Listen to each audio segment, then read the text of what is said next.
Oh, I was on mute. Okay, let's go ahead and get started. I think most people are here. Okay, thank you all so much for being here, taking time out of your day to learn about this topic. I'm excited to dive into it. My name is Alexa Ferguson, and today we're going to be talking about building your dream mountain investment property. A little bit about me before we jump into all that good stuff. So, I'm a realtor with Good Neighbor Realty. I own and manage my own personal short-term rental portfolio of 8 properties across Colorado, 4 of those which we own, 3 more that we manage for other people. And this is kind of my bread and butter of what I love to talk about. A little bit about Good Neighbor Realty. So we are a brokerage that specializes in helping people buy their vacation homes and short-term rental properties. We do residential sales as well, just buying a home that you want to live in and enjoy as well. But short-term rental is really what our focus is. So we have multiple events per month. If you're on our email list, you're aware of this. Some are in person, some are virtual. So it can really be catered to your needs. We have some that are at actual active short-term rentals across the state as well, typically in metro areas, but those are super fun to connect with other investors, be in an actual property that is performing really well to see what works. And then they go through their numbers and everything. So those are fun. We have a really great short-term rental course that we can share. We underwrite properties. We have sellers and buyers guides. We have an awesome podcast that covers all things short-term rental, from acquisition to management, all that sorts of good stuff. So that's just an overview of the resources we provide. Happy to connect with you if you're interested in any of those. Okay, let's get into the actual content. So today we're going to be talking about the building process all the way from selecting a location to the final product, things to consider when building specifically a short-term rental, financing options for new construction, and then estimated short-term rental revenue for different home sizes. Okay, so the building process, first step, selecting a location. So things to take into account. Consider short-term rental rules. This is where it comes in really handy to have an agent that is super familiar with the short-term rental rules across the state. But number one, you'll want to know, is the ruling municipality where you're looking to purchase, are they friendly towards short-term rentals at all? Do they have a primary residence requirement? So do you need to live there? Summit County requires that a person lives there who is actually employed in Summit County for a certain number of days of the year. So all things that you would want to know ahead of time so that you don't get yourself in a pickle when you build this whole property and you go to get a short-term rental license and realize that you actually can't. Another example that is interesting to note is, you'll want to know like the nitty-gritty of the short-term rental rules. So for example, Jefferson County has a 1-acre requirement for any property that wants to operate as a short-term rental.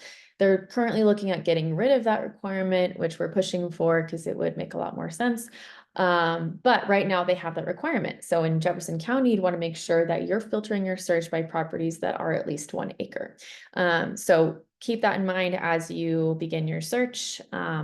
Also, raw versus improved land. You'll want to take this into account just because it's really going to affect your timeline and your purchase price. So raw land is going to be totally unimproved. And so it's not going to have electricity connected, any gas. It's not going to have a well or a septic or any, soils test done, any permitting. It's just the land, the lot, and here you go, start from scratch.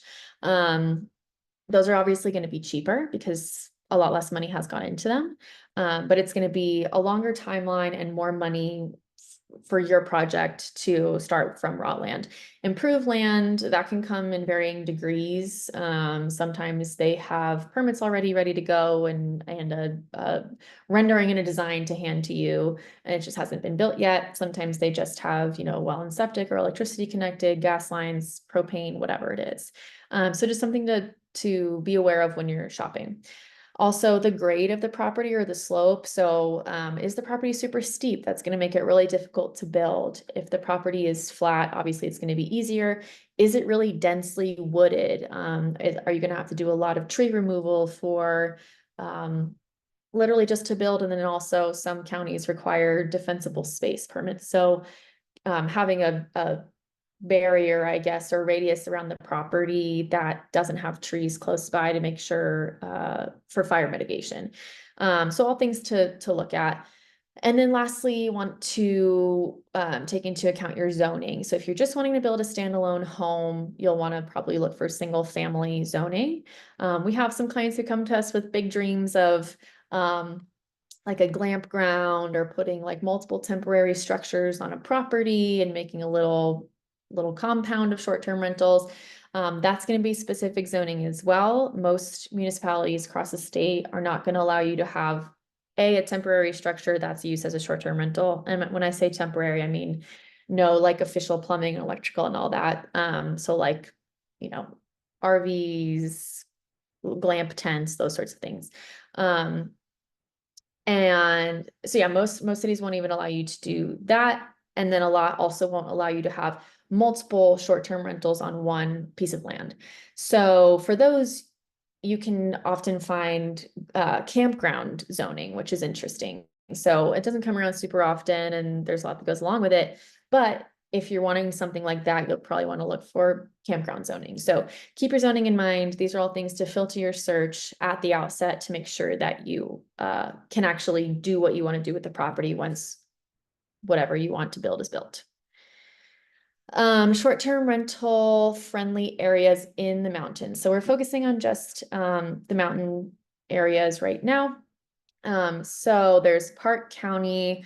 So that's going to be Bailey, Jefferson, Fairplay. Alma is also on here, which is where my property is, which is a great market. Incorporated Summit County. So you don't want to be in unincorporated Summit County. The rules are too tough there. There's a lot of nuance, but essentially you'll want to avoid it. But there's incorporated towns within Summit County that allow short-term rentals. So Dillon, Silverthorne, Blue River, some resort towns. Caveat there is, and same for at the bottom here, Vail, Avon, Beaver Creek, Aspen, all those. Closer you are to a ski resort, the less available land there is. And so it's just more densely populated, which makes sense. So there you're probably going to be looking more at renovations, expansions, things like that. So finding like a rundown house on a great property there would be an ideal thing. Maybe you can scrape it, maybe you can add on, but that's kind of what you're looking for there. Unincorporated Boulder County, again, there's nuance here of the specific spots that allow short-term rentals, but that's a great spot. You're close to Boulder Metro area. You're close to Netherlands Ski. You're not far from Estes Park. So love that market. Grand County, think Winter Park, Fraser, Grand Lake, Granby. Unincorporated El Paso down south. Unincorporated Teller County. There's lots of open space there and usually cheaper prices. And then we covered the other resort towns. So this is kind of where you're going to want to focus if you're wanting a short-term rental in the mountains. Okay, building process. So we're going to keep this very high level. If you want, obviously, to actually go ahead and like build a property, I can connect you with the right people. So there's like local builders, architects, GCs that you can talk to, can take you through this in much more detail and much more tailored to what you're actually wanting to do based on location and size of the house you're wanting to build. But 10,000 foot view, the steps are you'll identify the lot first, purchase that. You'll then have a consultation with your builder and design team. Tell them what you want, how big, what you want it to look like, and then they will come back with an initial design of the structure, well, septic, utilities. Something to note, I don't know if I mentioned this already, in the mountains, typically if you're not close to like a main town or a resort town, you're going to end up being on a well and a septic system. Sometimes natural gas is connected. Oftentimes it's a propane tank. So just kind of to think of that when you're thinking about the utilities that are going to go into this house. And then obviously you'll connect electricity. So they'll issue an initial design. You'll go through several iterations likely with them to add or take away square footage, which will really affect your budget. To tweak things to make sure exactly it's what you want it to look like. And then you'll finalize the budget. Once you have a budget finalized, they'll issue final drawings. Once those are all approved, they'll send it to the ruling municipality to get permits issued. Once that's good to go, then you'll go ahead and build. So that's kind of the overview of the process. Timelines and pricing. This will obviously vary based on, um, how high quality of materials you want to use in the property, where you're building, how big it's going to be. But pricing, builders are telling me right now that they're seeing approximately $550 to $600 per square foot for a new build. If you do an addition or a renovation, oftentimes they can get that number lower. I saw an example that it was a house in Breckenridge. They did a big addition onto a single family home and almost doubling square footage, and it was like 377 per square foot. So this can vary, but this is generally what they're seeing right now. Timelines. So building in the mountains obviously is limited by the weather. So in the winter months, the ground is frozen. There's several feet of snowpack in a lot of areas, so it's just not feasible to build. So you'll see a lot of the building taking place in the summer months.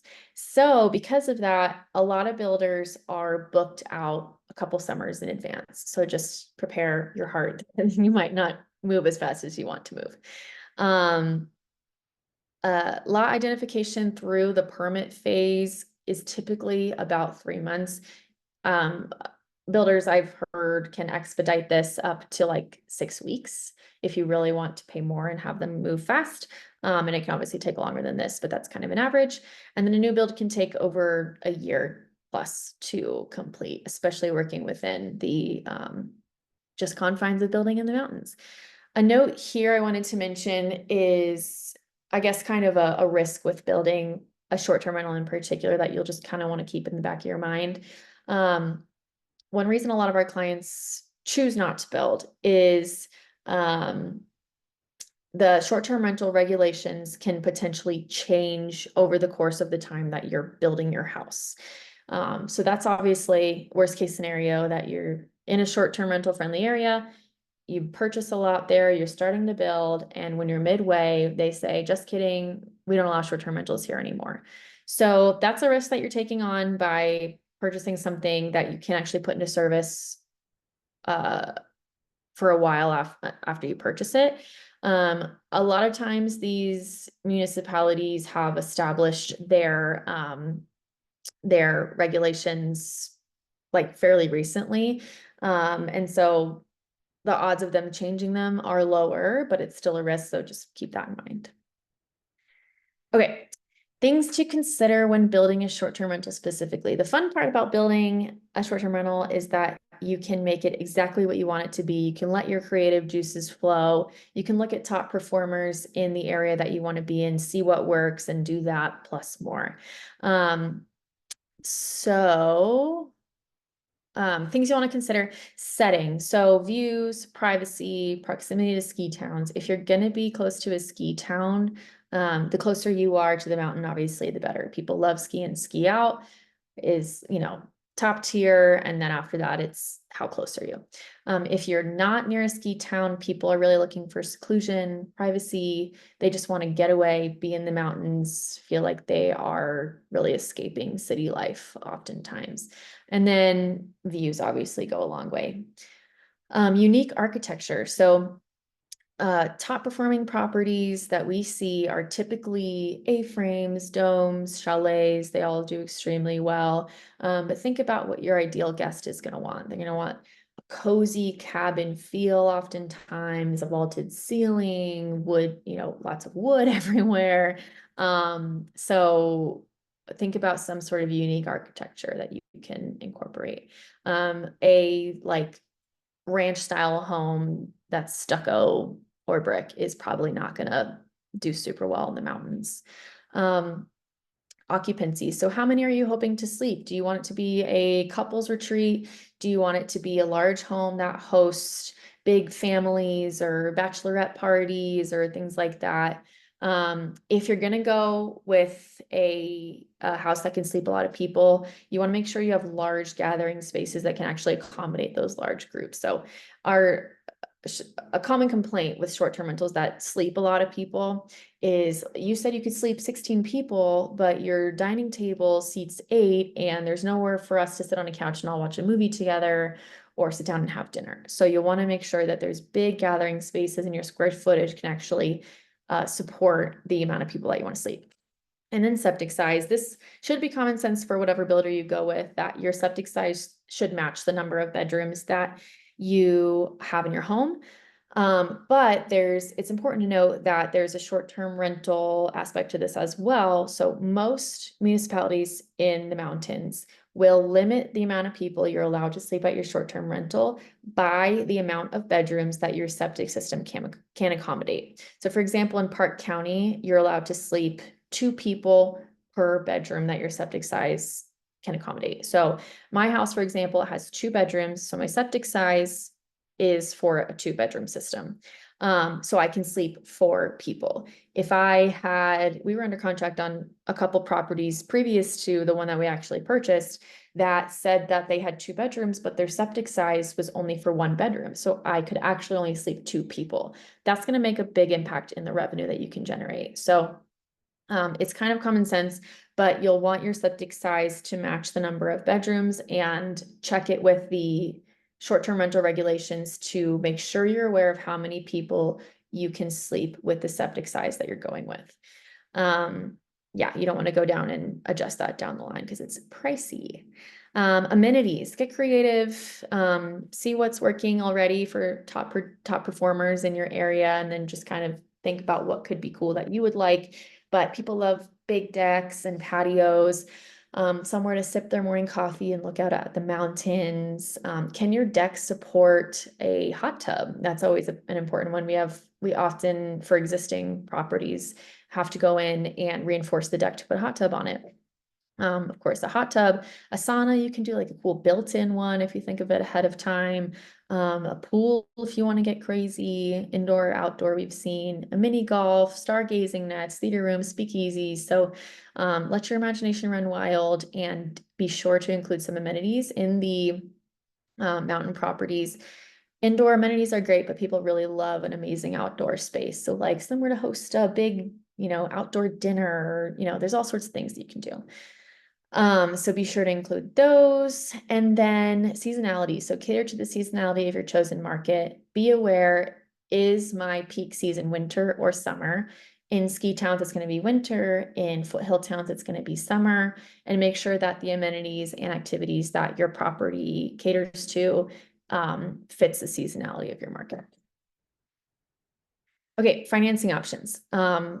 Specific lenders do lot and construction loans. Not all lenders will do this. And so if you're looking for financing for new construction or a lot, let me know and I can send you ones that do this specifically. I'm going to keep this pretty high level too, but a lender can get into the nitty gritty of, down payment amounts and all of that. And how long the life of the loan is, all that good stuff. So there's a couple that you can do. So there's a lot loan, which only includes the purchase of the lot. There's also a construction only loan that covers just the cost of building the actual home.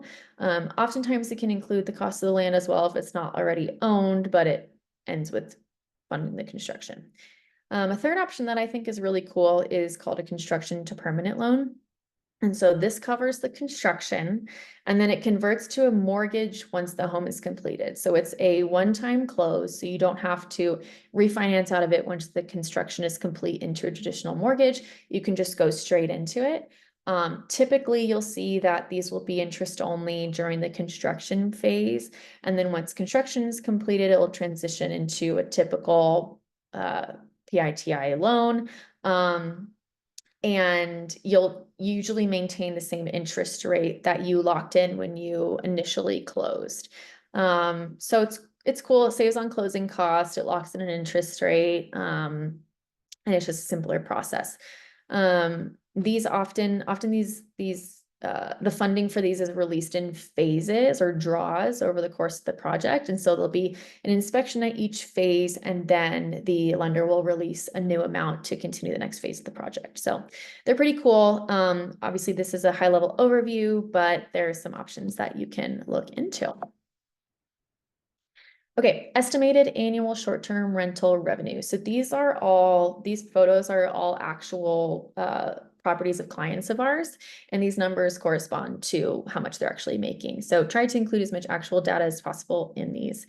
So for a one bedroom, and I guess I'll caveat that these numbers are if you make your property as special as the top performers in these areas. So a one bedroom can generate up to like $80,000. So this little green A-frame here in the top left of the photos, it's not in any special location, in my opinion. It's in Jefferson or Como, but it's like along 285, kind of between Bailey and Fairplay. Um, Kind of off the beaten path, but it's a super cool A-frame. It has great design inside. It has views. It has a hot tub. It's a perfect little secluded couples retreat. And this little 1-1 property is generating $80,000 a year on average in gross revenue. For a two bedroom, this house here is actually my property in Alma. It's a two bedroom, it sleeps four people. We're on track to hit 100K in our first year. And that's what we're seeing with properties of similar size in the area. Again, it depends what kind of property you have. We have a client who had my property, I guess I would call it a chalet, but we have a client who has a true A-frame and they did it up big with a stargazing net and a cedar hot tub. And it's like, just people go nuts for A-frames on Airbnb. But they are doing like 150K a year and they also sleep four people only. So really wild. You can go as big as you want with that. But it just speaks to the unique properties really doing great. I don't have a specific example for the three bedroom on this slide, but our clients typically will do like 120 to 150 on a three bedroom that sleeps 6 to 8 people. And then four bedroom, so this property here is in Rollinsville, which is kind of near Blackhawk, Gilpin County. Obviously it's super cool looking. It was really run down when it was first purchased and it was a total remodel, and now it is as amazing as it looks in this photo. But they do 180K plus a year on this property. And then this last one is a new property that was just launched in Bailey. I think it sleeps like 12 or 16 people. It sleeps a lot of people. And they are projected to do over $200,000 every year. And they just made it really cool. They catered to everything. I mean, there's I guess it's called a stargazing net that's inside that looks like out to like can look at the sky. They have sauna, hot tub, outdoor dining. They have all the things. They made it ADA accessible. So pull out all the stops and you can hit really big numbers. Okay, another cool thing about building a short-term rental in particular, a lot of you have probably heard that 100% bonus depreciation is back. It's good news for us. That's through the short-term rental tax strategy. So short-term rental investments qualify for much larger tax deductions. If you self-manage your property in the first year, you can typically deduct between 25 and 40% of the purchase price of your investment in the first year as a loss off your income taxes. So for example, if you bought a property, you can typically take roughly 30% of what you bought it for and just subtract that from your taxable income. So pretty powerful stuff. A lot of times, instead of paying that money to the government, you can use it to fund the down payment for your next property or just save it and put it back into your construction. Well, I guess it wouldn't count for construction. It would be for the next one because you can only take advantage of this once your house is actually built and placed into service as a short-term rental. But something to keep in the back of your mind once your property is actually up and running as an STR, or if you are buying an existing property, definitely a huge bonus as well. So that's all I got for you guys today. Feel free to schedule a call with me. You can scan this QR code or email me at alexa@thegoodneighbors.com. My info or my phone number is there as well. Again, if you need any connections to vendors for any of these items that I went over, I'm happy to send those to you. Also happy to get on a one-on-one call to talk through your goals and what you're looking for and how we can make it happen. I'm going to check the chat for any specific questions.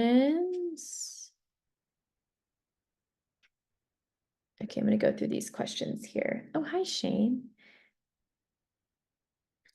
So Taylor County is considering short-term regulations. Do you know which way that they might be leaning? So last we heard, they initially said that they were going to follow what Woodland Park did. Woodland Park made a primary, it's only like, you can only do it in commercially zoned areas, and then they got sued. So we don't think that Teller County is gonna follow in their footsteps in that regard, since it was pretty contentious. So at this point, we haven't heard anything specific that they're leaning toward, but it seemed like the way they were initially leaning, they've been since scared away from. So we're always keeping a pulse on that, and I guess we'll wait to hear. Have you crossed paths with any of the modular builders that may be able to shorten build times? Yeah, I haven't used them myself, but yes, absolutely. A prefab home or something like that can shorten build times. It's a really cool option if you just kind of want to like acquire a piece of land and not do a full build right away, but just kind of stick a prefab home on it. You'd have to sort of check that with, short-term rental regulations in that area to ensure that it's permanent enough to be allowed by their standards. So just something to check with, but yeah, that can definitely shorten build times. I don't have we have a couple that clients have referred us to, but I haven't used any myself that I can vouch for. But there's a couple companies that I can always send your way if you're interested in that. Timeline for construction in terms of start to finish. If you're looking start to finish total new build, it's looking like a year plus, and then you have to work within the seasonal timelines as well. Like obviously in the winter they can't build, so that will kind of extend the project as well. Risk and worst case scenarios doing this model, short-term rental regulations, financing, etc. Yeah, my biggest risk here, I would say I'm a little bit risk averse when it comes to building, which is why my portfolio is full of properties that were already pre-existing and ready to go. I personally just like to know exactly what I'm getting in for and not deal with the surprises that construction brings, whether it's budget being more than you thought it was going to be, timeline being longer than you thought it was going to be. So obviously there's just surprises with this sort of thing, but you can get exactly what you want. You can build your dream vacation home and then just rent it out to cover itself or whatever. So there's, pros and cons. But yeah, short-term rental regulations have the potential to change while you're building. The financing, you should be able to work with your lender to make sure there's no surprises there. That's why construction to permanent loan can be cool, because sometimes you can lock in your rate now. And so it'd just be like a traditional home where you would consider refinancing in the future. But you don't have to exactly, expect to refinance when the construction is done and have no idea what your rate's going to be. What else? Yeah, those are kind of my big risks, I guess, when it comes to building. What has been a success, if you know, with tiny home setups? I've seen these pop up. Curious what caveats exist with there. Yeah, tiny homes can definitely be cool. A lot of times, like I was mentioning with the zoning, people will want to put like a little sort of looking for a little compound of tiny homes. That you can only do that on properties that have very specific zoning. You can't just plop tiny homes on any, property that's zoned for single family.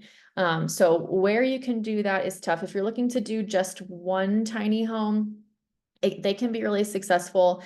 I would say you would want to do up the outdoor amenities. So like if you had a tiny home, but then you had a hot tub outside and string lights and a sauna and, all that sorts of thing, a dining area so that people aren't confined to the tiny space. But a tiny home is definitely cool. It'll save you on construction cost.